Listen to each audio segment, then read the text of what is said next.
Welcome to the dark side et bienvenue dans cette vidéo consacrée à 5 bonnes raisons d'aimer la prélogie Star Wars. La prélogie Star Wars est née en 1999 avec La Menace Fantôme, film hautement décrié malgré certaines scènes devenues cultes telles que la fameuse course de pod. Tout ce qui fait le film est rapidement masqué aux yeux des fans par un seul personnage, Jar Jar Binks. Alors oui, il est agaçant et n'apporte quasiment rien au développement de la trame scénaristique. Cependant, se baser que sur cet élément pour dire que le film est mauvais, c'est se bander les yeux et refuser de voir tout ce qu'il a justement à proposer. La prélogie se poursuit avec L'Attaque des Clones, sorti en 2002, film qui est devenu une véritable cible ambulante. Oui, la relation Anakin-Padmé, c'est trop niais. Ta gueule!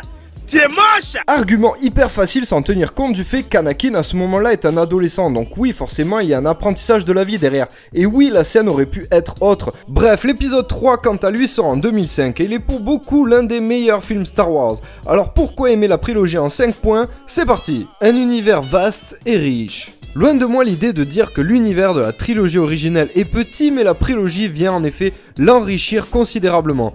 Outre le fait de l'enrichir par des nouveaux lieux et planètes comme Naboo ou encore Mustafar et Coruscant, la prélogie témoigne de nombreux peuples qui constituent la République. Une richesse qui est amenée par une critique des sociétés démocratiques actuelles. La prélogie nous y présente l'ensemble des organes de pouvoir, leur fonctionnement, leurs failles, et limite tout ça en nous montrant une variété de peuples encore jamais vus. Ainsi, la prélogie critique un monde bien réel sous l'aspect politique, mais également sociétal en critiquant certaines déviances. Des déviances qui s'illustrent très bien dans l'attaque des clones lors du passage dans les étages inférieurs de Coruscant, où drogue, alcool et paris sportifs sont monnaie courante. Les déviances, on peut parler également de la corruption du politique, qui est faite par des lobbies financiers extrêmement puissants comme la Fédération du Commerce ou encore le clan bancaire. Alors oui, c'est un argument souvent utilisé pour dire que la prélogie est trop complexe et trop prise de tête. Alors dans ce cas-là, je te conseille juste de retourner voir un bon vieux film de Katsuni avec Carlos en guest, tu verras le scénario est vachement moins compliqué. Des antagonistes charismatiques. La trilogie originale avait son lot de mecs badass comme Vador ou encore Tarkin,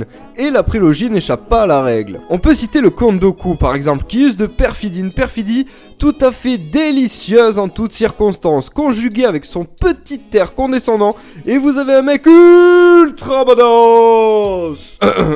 Pardon, je me suis laissé un tout petit peu emporter. Charismatique et puissant, Dooku est le parfait produit de la République.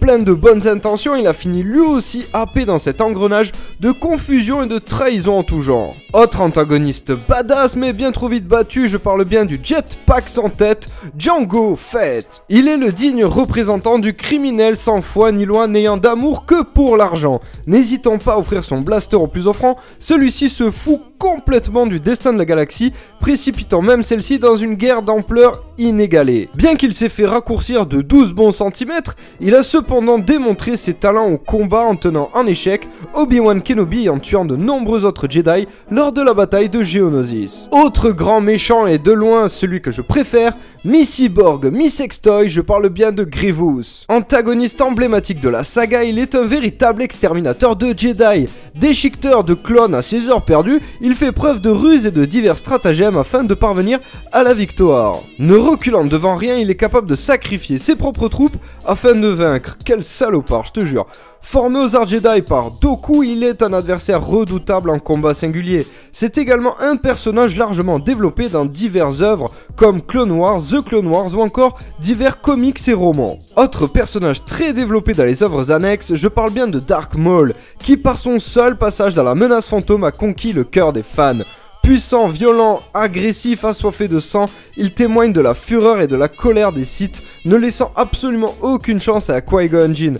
À l'esthétique marquante et agressive, ce Zabrak défie la chronique en réduisant les Jedi au simple statut de jambon de Bayonne. Toujours plus de Sith et de Jedi. Lors de la trilogie originale, nous avons découvert les Sith et les Jedi au travers de représentants glorieux mais petits en nombre. La prélogie est une source immense d'informations qui nous permet de mieux comprendre l'ordre Sith et Jedi.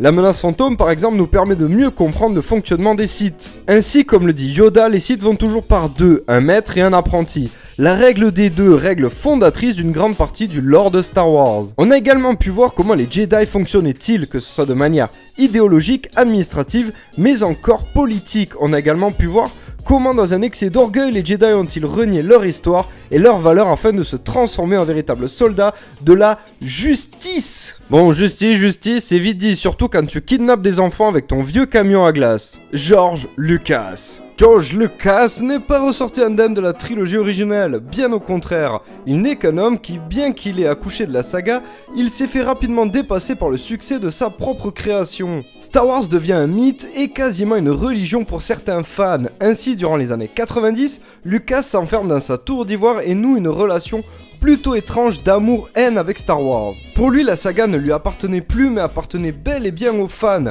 La prélogie est donc un moyen pour lui d'imposer une vision mais également de briser un mythe. La Force trouve une explication scientifique, les Jedi ont un orgueil démesuré, le pouvoir politique est corrompu et les Sith sont au final le produit de cet enchevêtrement de faits. The Clone Wars rejoint un peu cet aspect avec une série qui vient briser certains codes et instaure réellement la vision de Lucas. Et le dernier point, l'esthétisme. Qu'on le veuille ou non, la prélogie est une véritable bombe sexuelle visuelle. Fini les combats de sabre laser avec un balai dans le cul et place aux acrobaties. Place aux gigantesques armées de clones mexicaines. Fini les planètes quasiment vides. Et bonjour Coruscant et ses bordels flottants. Bonjour Mustafar, bonjour la course de potes dynamique et diablement entraînante.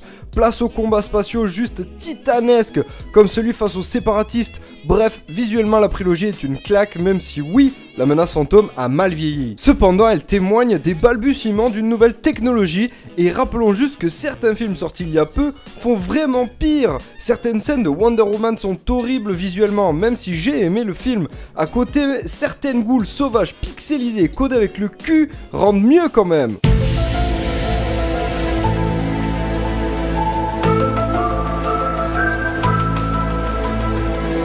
C'est la fin de cette vidéo et j'espère véritablement qu'elle vous a plu. N'hésitez pas à lâcher le pouce bleu pour le soutien, ça fait toujours très plaisir. Le commentaire et le partage, bien sûr, si la vidéo vous a plu. N'hésitez pas à vous abonner à la chaîne si ce n'est toujours pas le cas. Et n'hésitez pas à nous rejoindre sur les réseaux sociaux, que ce soit Twitter, Facebook ou encore la Force. C'est bien, le côté obscur c'est mieux parce qu'on rigole vraiment beaucoup. En tout cas les amis, moi je vous dis à très vite et que la Force soit avec vous.